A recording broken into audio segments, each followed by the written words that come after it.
there we go.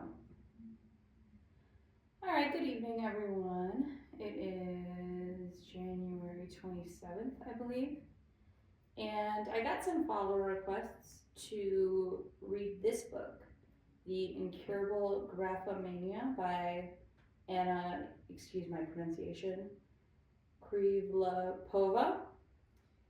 So this is what we're going to dive into tonight. I don't know how far I'm going to get, but this was a request from some very, sorry, the wind is very crazy tonight. Some very dedicated followers of mine. So this goes out to you guys. So, chapter 1, first person shooter. I deserve one good bender, I think. I call an ex as I walk through the King of Prussia Mall looking for a bikini and new clothes. Meet me and Cape May tonight. Can't. Why, your parents are in the house? We'll stay at mine, it's always empty. They're hunting.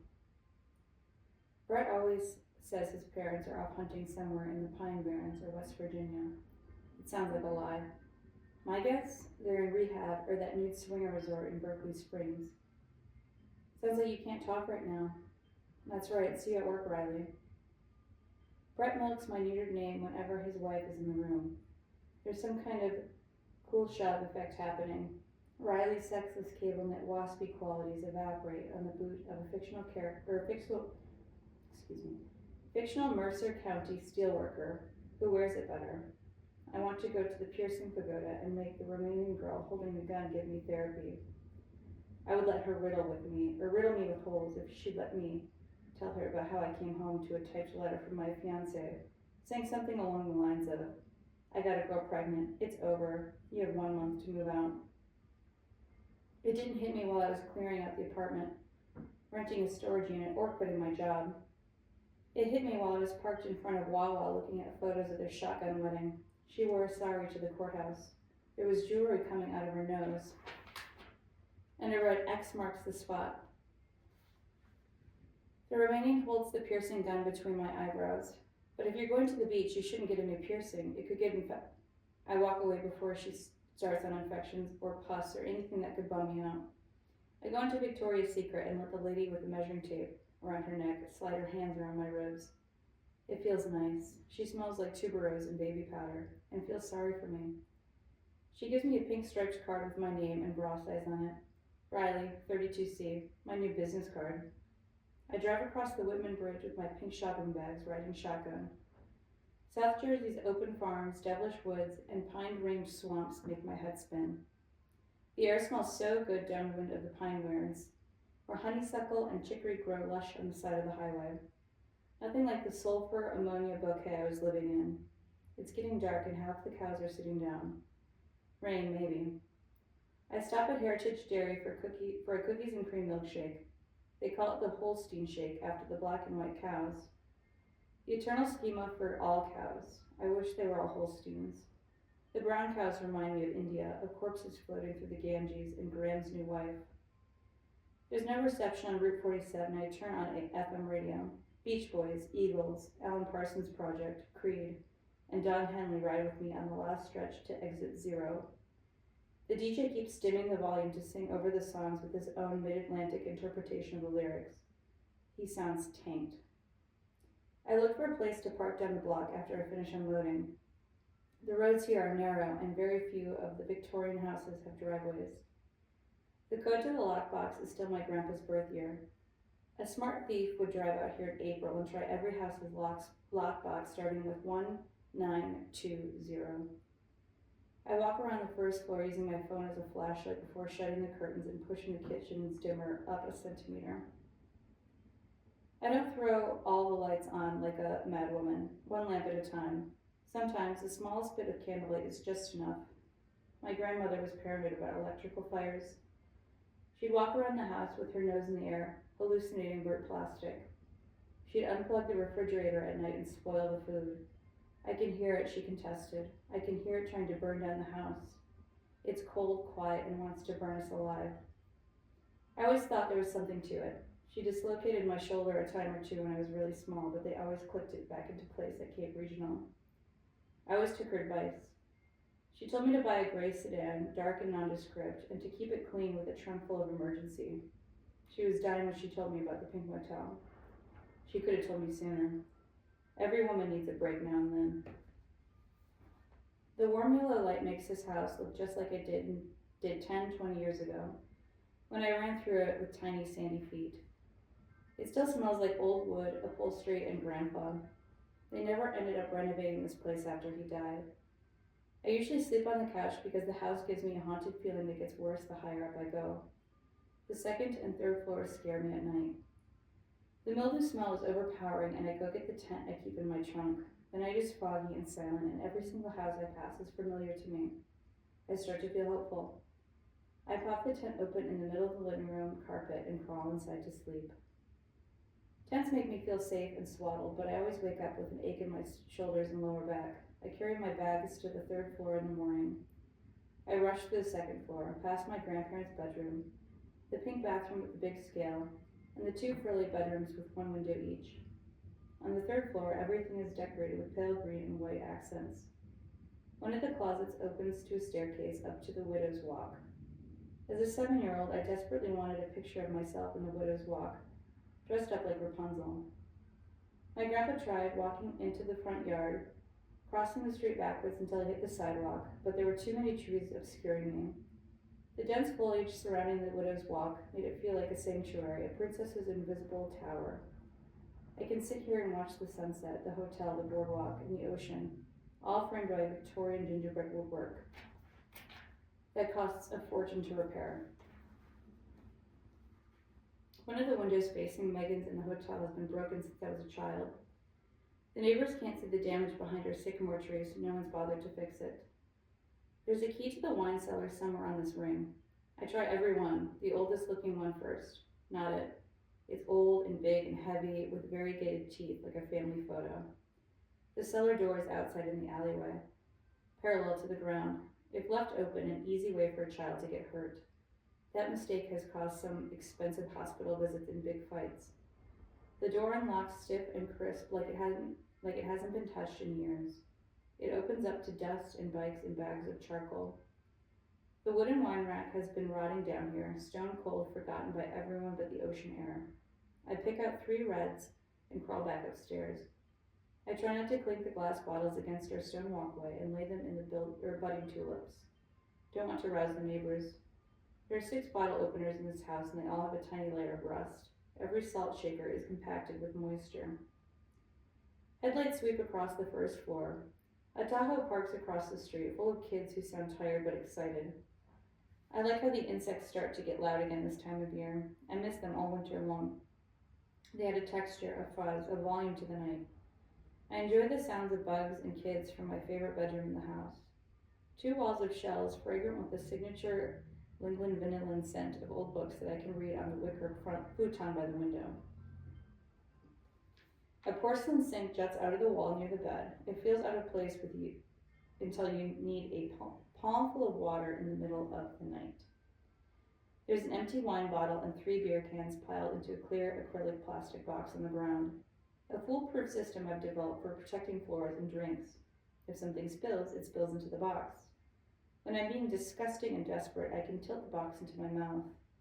Last night it accumulated a wine-beer mixture, bitter tannins floating in carbonated hops that dry my tongue out.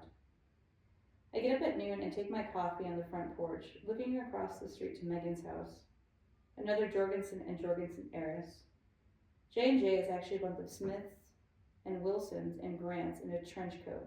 I'm a Grant, she's a Wilson. Our grandparents bought Victorian beach houses on the same block so they could spend their summers together or keep an eye on each other.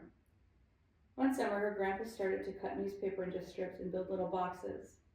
I saw him cross the street to the hotel, presenting a tiny paper cube with 6 versions of Colin Powell's face to a confused tourist in cutoffs.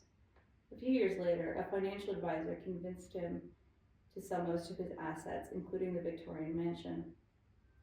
I don't eat until sundown to get my money's worth off the bar's beach town prices. After 4 beers, I turn my book upside down for attention. It works. I don't want to get into his car or show him where I live, but I know a spot. Brett's parents' house was built in the 90s and has a clean, spacious kitchen, stocked with every cooking gadget, sauce, and spice under the sun. The spices have been in direct sunlight for years and get a little musty, but taste fine, especially when I lean over and deglaze the pan with a splash of my Grenache. He's impressed. His hairline is receding and his biceps are bigger than his head, and his rimless glasses mean he doesn't get much. He doesn't understand how.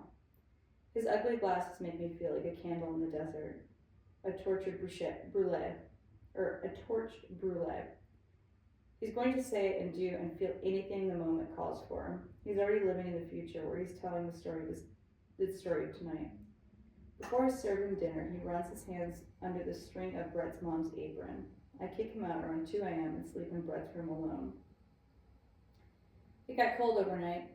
I go through his closet for a jacket that'll look good on me, perfectly oversized. He has hunting fatigues and neon orange beanies and waders and fishing poles, and whoa, that's a long gun. I carry it downstairs under my arm and lay it on the couch for a moment. There are boogie boards and beach towels and umbrellas in the basement. I take one of the umbrellas apart and go upstairs with the case, striped white and red Tommy Bahama. It fits the gun perfectly. I put the key back in the lockbox and bike half an hour home with the gun slung around my chest, weighing me down at turns. The shore was silent as a beach of seagull feathers, a Jimenez poem. 60 degrees and foggy, morning dew, silence, and stray cats. The only time I've seen cats around here is at dawn when they run back and forth, dunes to dumpsters. They never take the boardwalks. The foggy salt air makes me think about how I've never tried an oyster. It's a risk. Someone could see me grimace, hate it, not understand it, let it win. I'd be relegated to the circle of hell with people who peel grapes and wash chicken.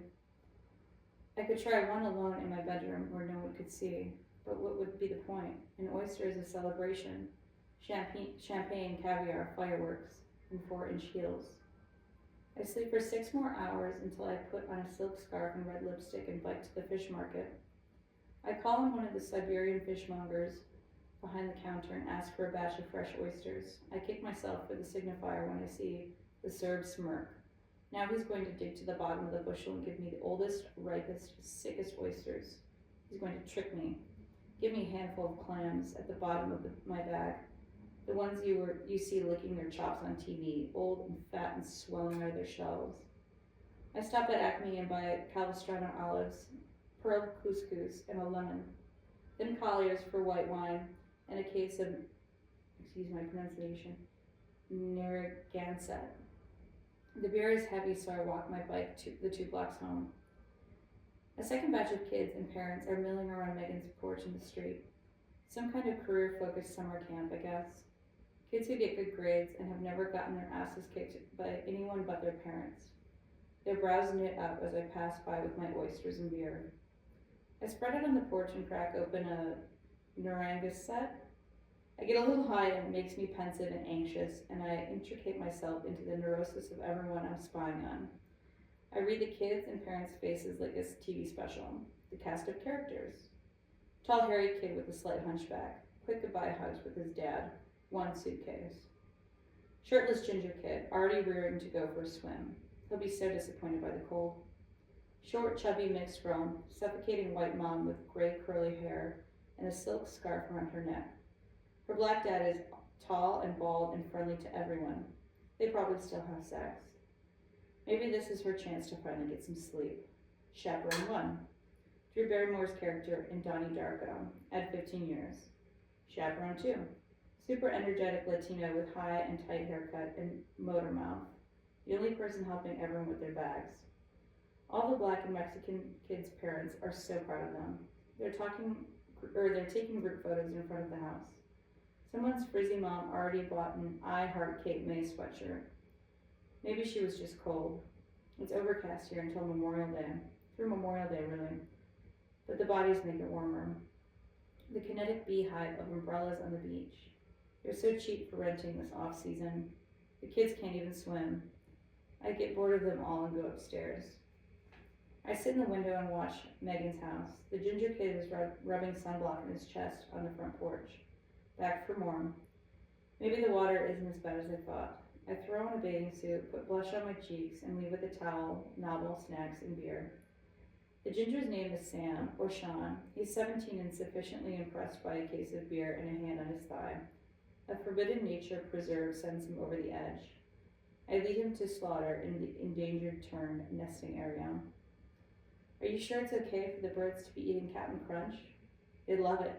I throw another handful to the seagulls and endangered terns. Let's go find some ghost crabs once the sun goes down. It's fun to shine a flashlight and watch them scatter. I can't. Tomorrow morning? The first day of RLE conference is tomorrow. Raytheon Leaders in Education. Maybe you can come. You know where to find me. The sun is setting behind Colliers, and I buy a six-pack connected by that plastic 888 that chokes turtles. I rip one off at a time on my walk towards the playground. I work number 3 off the plastic and drink it on the swing. When it feels empty enough, I smash on my forehead and drop it to the ground. I keep swinging. I drop my arms behind me, leaning back, thighs clinging to the rubber seat, feet dragging against the ground. The momentum of the swing chains swing me back and forth, my hair and arms dragging upside down against the wood chips. It feels like the ocean.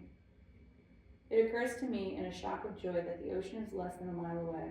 I'm so happy to be drunk and walking alone by myself at night. I can't think of anywhere else I could do this but super sterile Victorian Cape May.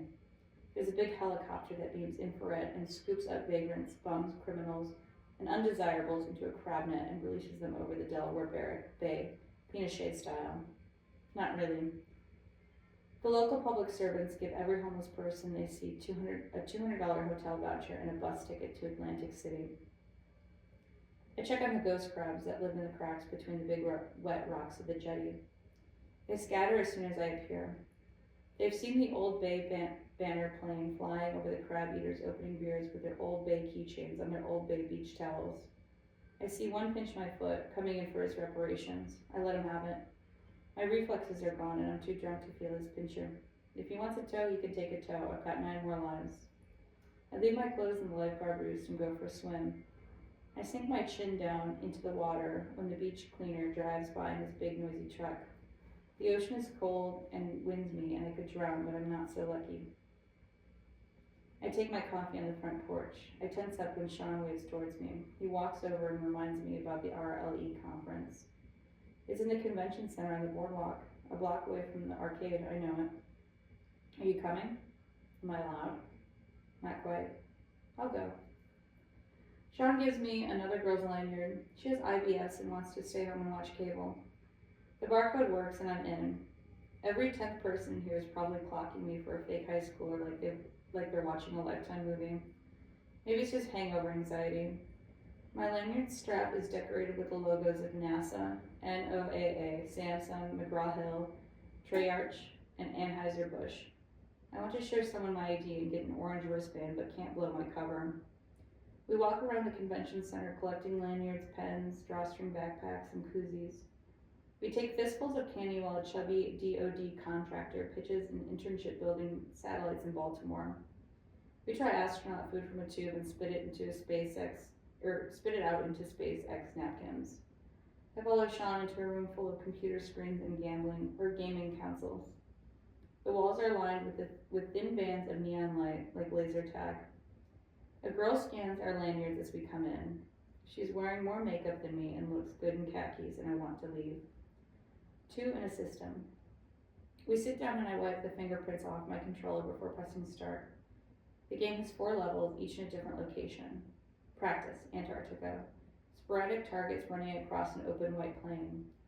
Beginner, Middle Eastern or Saharan desert. Targets popping out from a row of bases. Intermittent sandstorms blinding the shooter. I looked around and saw that most kids were getting weeded out by the landmines. Sean figured out that you can quickly win this round if you change over to night mode and power up to some green goggles. The Desert Storm strategy. Intermediate. A heavily wooded war zone on a mountain. Enemy combatants growling in something Eastern European sneaking through the forest. Their grenades launch avalanches that'll kill you if you don't run up the mountain fast enough. Expert. A busy city with a mix of modern architecture and old limestone buildings that look like museums. A number of civilians walking around at a brisk European pace, weaving through streets and fountains and squares and cafes. One of the expert level targets is a red ballerina. She's easy to find because she circles the square in a 3-mile loop, like the rest of the NPCs. She walks down the marble steps of the grand pillared theater in a red leotard, pink tights, and a white scrunchie. Shooting her gets you 700 points, but there's a catch. Every time you shoot her, your power-ups disable for 30 seconds. Your camouflage stops working, rendering you visible to all their snipers for 30 seconds without being able to fire back. The only way to win this round is to let her run around Rome, Paris, Milan, Moscow until the very end of the round. I get bored of watching Sean beat every level twice and go get a wristband. When the bartender is putting on my paper corsage, I notice the underside of my arm is as pale as a fish belly. I alternate drink stations until a teenager taps me on the shoulder and asks if I'd like to try out a VR headset. Would you like to be an astronaut, pilot, or submarine officer? Astronauts are corny, and the idea of a submarine makes me feel short of breath. Pilot. He straps me in, pulling my hair a few times, jostling my drink. You watch a 3-minute loop of a pilot taking off and striking. Remember, you don't have a controller, it's only VR, so just relax and watch. Don't worry about pressing any buttons or making any moves. The plane takes off and I start to get dizzy and grab onto the kid for balance.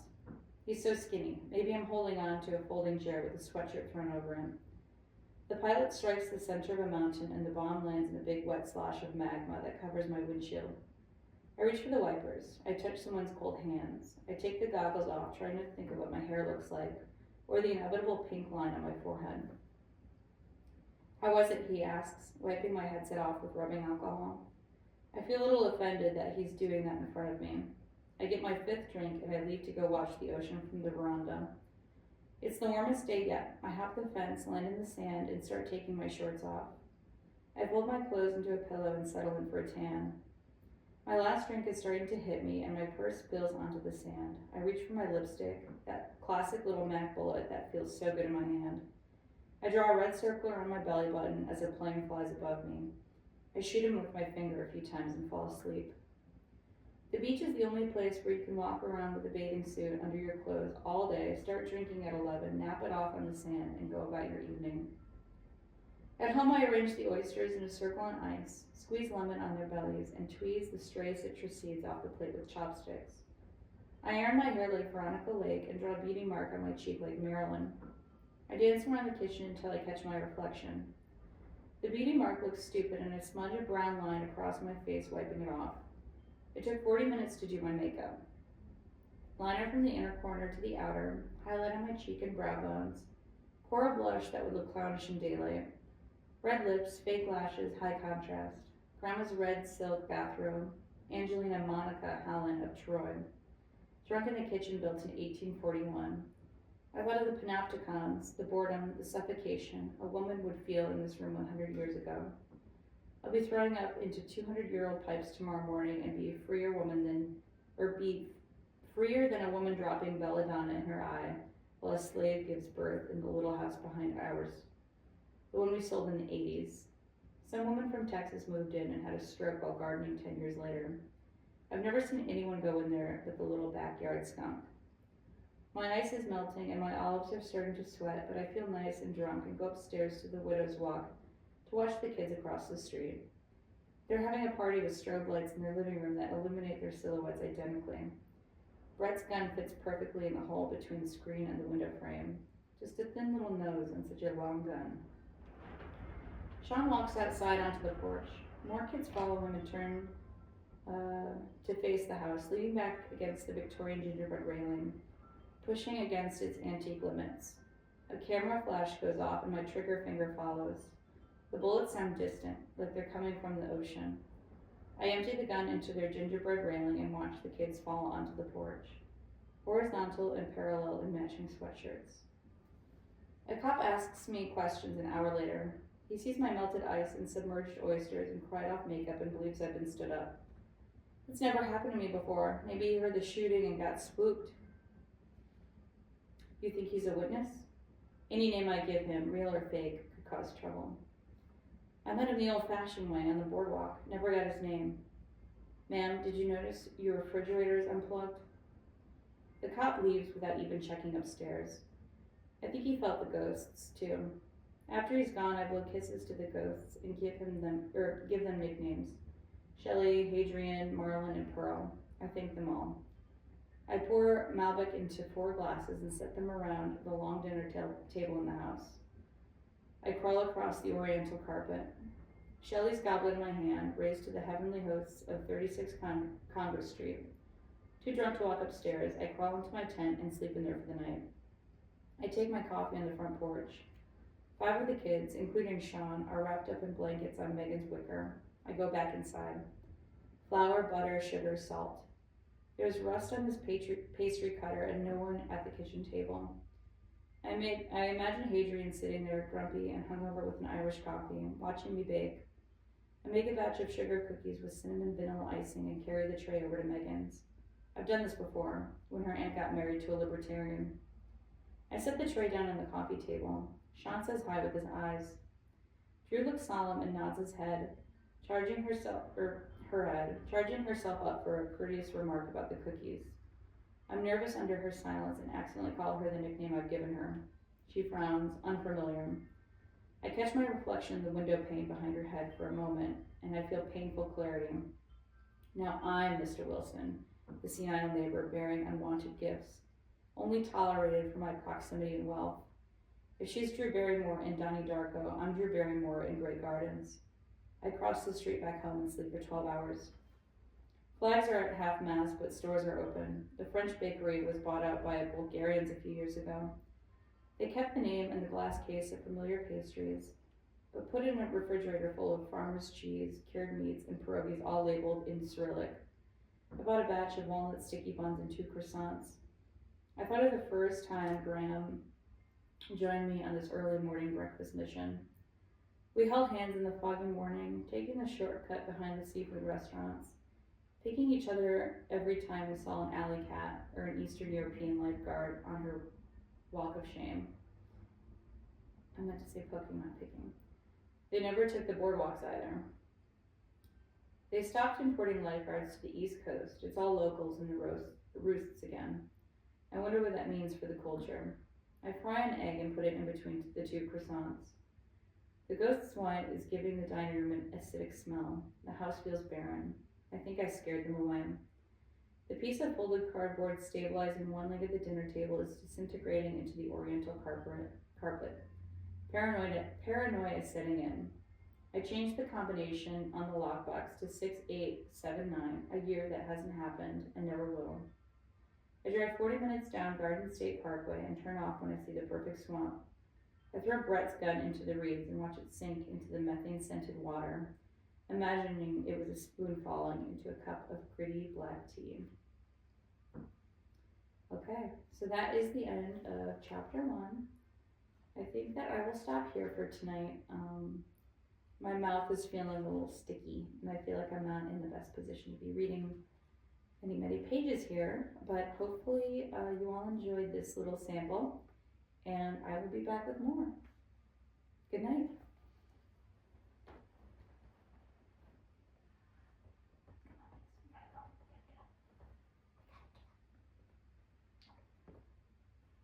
Good boy. Good boy. Good boy. Good night.